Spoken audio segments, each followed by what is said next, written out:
JT Brothers.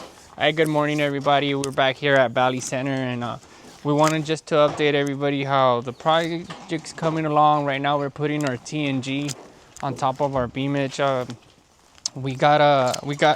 pre-staining these so that as it's coming along, it's covering this a lot better.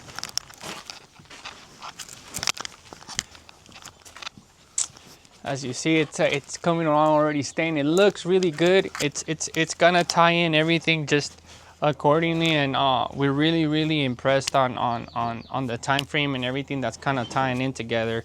I want to give a big shout out to my guys over there at Dixie Line and Ramona Lumber. You guys have been great. Thank you for always making sure that we have everything we need. Aside from that, a big shout out to my crew too that's making it happen, right? We have a few new additions that we're gonna be more or less putting through on the project, and I'm really excited to show you guys. As we tighten up this project, you guys are gonna see it come together. We have some pavers that are gonna go outside. Right here, we prepped everything correctly. We have a beautiful tile that's gonna be laid out inside here. And we also have a suspended chimney that we're gonna be installing. So all those are things that are really custom things that people don't really see, but I'm really excited to show you guys. Aside from that, if you guys do have any questions, or if you guys ever want to just ask me a question on regarding the mentorship program, or if you guys want an estimate or just have a question period, don't hesitate to give me a call. Reach me at my 619-716-2765, or you can reach me on Instagram at JT Brothers. Daily updates right here in Valley Center. We're gonna make this one kind of quick because the rain's about to be falling on us. And basically, man, we're just wanted to showcase how it's kind of pulling off. Lately, there's been some remarks on some of our comments, right? And it's funny what people think. Oh, that's not really them. That's not, well, if this isn't really us, then I don't know. We're just out here every day fucking making fun of this. Anyways, but so far, like, we've already more or less finished off one side. This is how it's this is the finished look, right? We're working on this side as well, but we've pre-stained these. As you can see, typically they come just whiteboard. I think this is a pine or some type of Douglas fir. All in all, the way that it's kind of tying together, the congruency of the project is coming along great. The homeowner is super stoked. And we are actually really stoked to kind of like showcase it and put it together, right? So this is literally about 2 weeks of work. I'm gonna go like 2.5, but and that's with rain. There's been a couple setbacks in the whole process, but it's coming along great. I mean, it really it really does show like a difference in where we started to where we are at right now. But we definitely are gonna be showcasing another project that we have out there in Holly. We do a lot of framing, a lot of structural stuff, and I'm probably gonna make a video on how to bid these type of jobs, because really this is the type of job that like gave me my name and has been kind of like pushing the company forward is these bigger jobs, right? And I know that's every contractor's wish is to have a bigger job, but a lot of times, man, it's not so much what it's cut out to be. People have this notion, the bigger the job, the more money, but in reality, it's the bigger the job, the more area you have to make errors, and the bigger the cost it's gonna be when you do those errors, right? So a lot of times is, if you're not used to bidding on these type of jobs and you're just going off a gut feeling like, oh, it sounds like a large number, I should be good, then you shouldn't be doing this.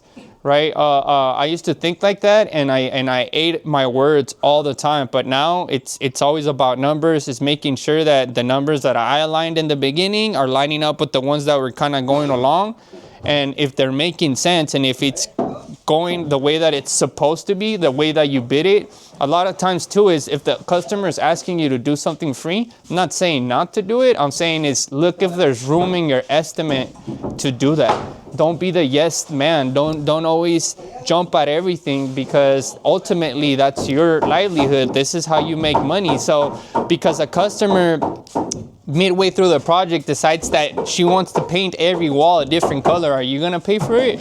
Like, no, you should specify all those center points on your contract, the things that you are gonna be paying, the things that you're not gonna be paying, the things that you want done when you want them done, all those things. The more the detail in the contract, the more bindable it is when you take it to court, because if it stipulates everything that you want out of that project, that you want happening in that project, then you wouldn't have a problem when you go to court, you show the judge, look, we took on the project, this were the stipulations, this is what we wanted to do, this is what I brought to the customer, he agreed, he signed, and this is where we're at now.